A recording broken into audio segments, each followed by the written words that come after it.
Here's what I discovered that happens to you in life, that you will go through things, and while you're going through them, you can't understand why it's happening to you.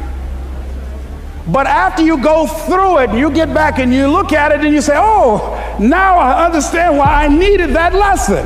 But after I got through it, then I saw that that was preparing me for bigger and better things.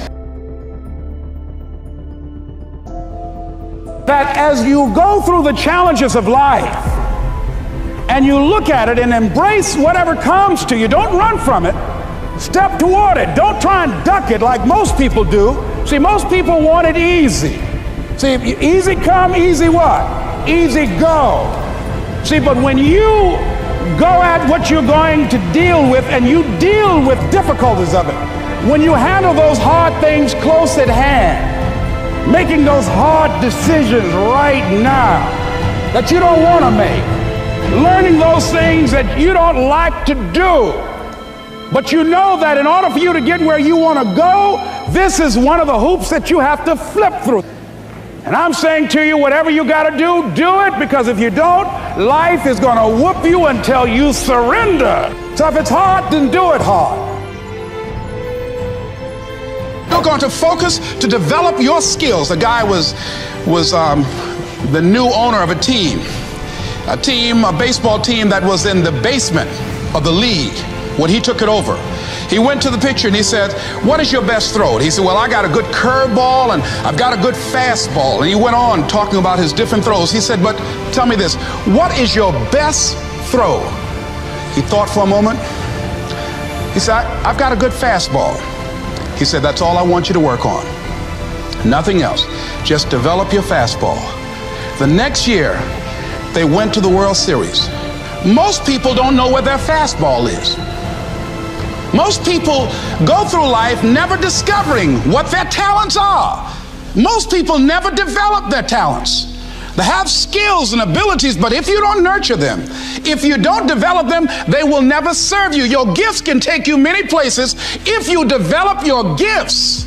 Most of us don't like to do those things that come easy to us. I've always loved to talk to people. I decided, taking this advice, to develop my skills as a speaker.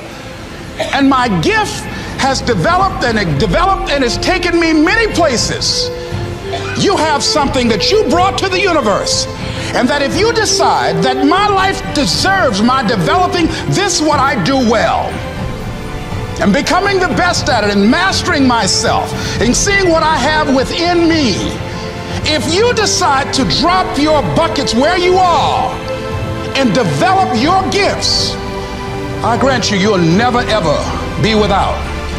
I grant you that your gifts will take you places that will literally amaze you.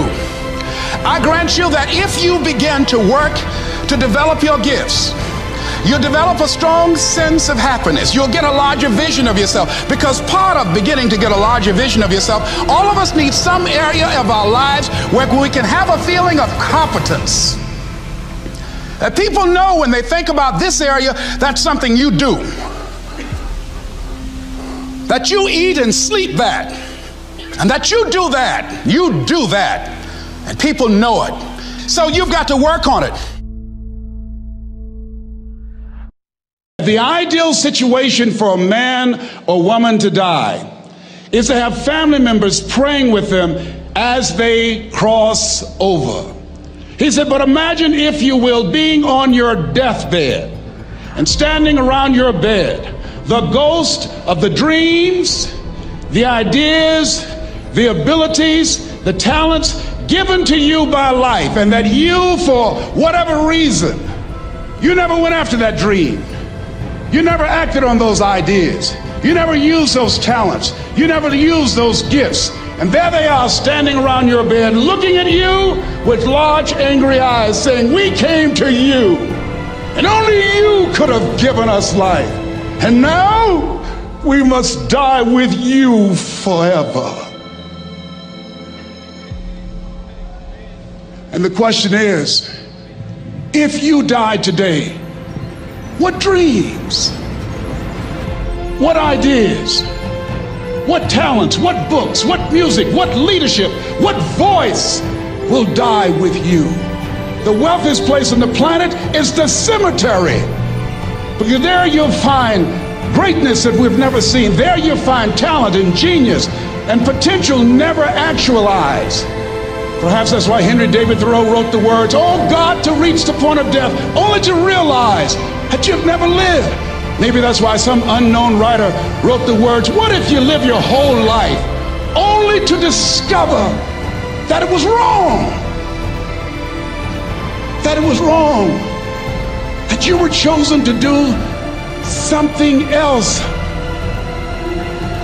and you didn't do it."